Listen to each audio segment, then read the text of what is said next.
Hey, it's Mark Lanier with your video thought for the day. Yes, that's right. I'm coming to you from the Shetland Islands, and it's really kind of a cool place. There's like a group of over 100 islands, and they're all pretty desolate. And it's the northern easternest part of Great Britain, I believe. These islands are, if you just keep going out east from here, you hit Norway. If you go west, I think if you're lucky, you run into like Iceland or something. I don't know, but it's really far north. The island, there was a TV show called Shetlands, if you ever saw it. It was a murder show based on Anne Cleeve's novels. And it's a pretty good show. It's worth watching. But anyway, we are here at Shetland, and I thought it appropriate to come here because this is Paradox Week for me. And you know, you hear the expression that someone or something is as big as a horse. And I thought, okay, so I'm coming out here, and then I'm looking at these ponies they've got out here, and frankly, they're not that big. So with, yes, the Shetland pony in mind, I'd like to talk to you about a biblical paradox.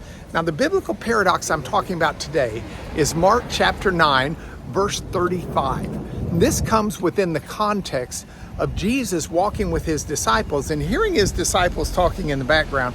They get to a point and Jesus just stops and says, "Hey, while we've been walking around, tell me what y'all were talking about." And they're like, busted, because what they were talking about is which one of them was the greatest.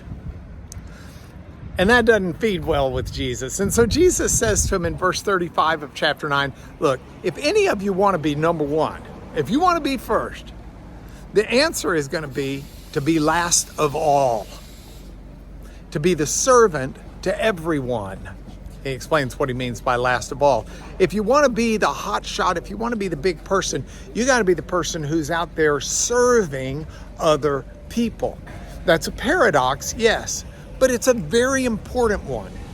And it's an important one for you and me, because I ask it in terms of, what are you chasing? By the way, speaking of chasing, I'm going to walk around, because if you're not really paying attention to what I'm saying, you need to at least see some of this gorgeous architecture of Lerwick, Scotland. So what are you chasing in your life?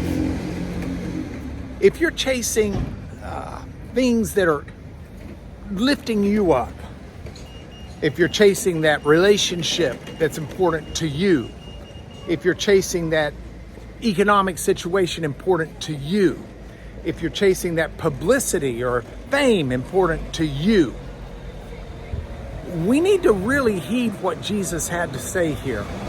Jesus said he picks up a child and he puts a child on his knee in front of his disciples within this context. And he says, look at these children.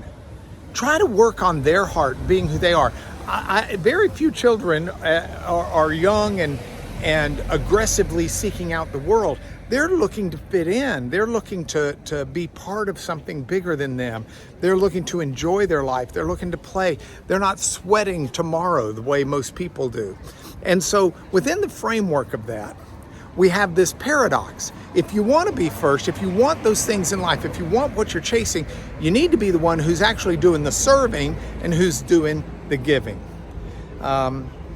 You know, I've been finishing these thoughts this week with a song lyric, and the song that occurs to me with this is the song Every Breaking Wave by U2. And in that song, Bono talks about how we chase after things we don't need to be chasing after. The song starts out with, every breaking wave on the shore tells the next one that there'll be one more. The waves, it's not, you know, we do not need to spend our energy chasing every breaking wave. There's going to be another one that comes. And so he ends the song with, are we ready to be swept off our feet and stop chasing every breaking wave? That's the challenge for you and me. The challenge is to live in the moment, serving others, seeking to be the servant of all, not seeking to be number one. More paradox tomorrow, but that's your video thought for today.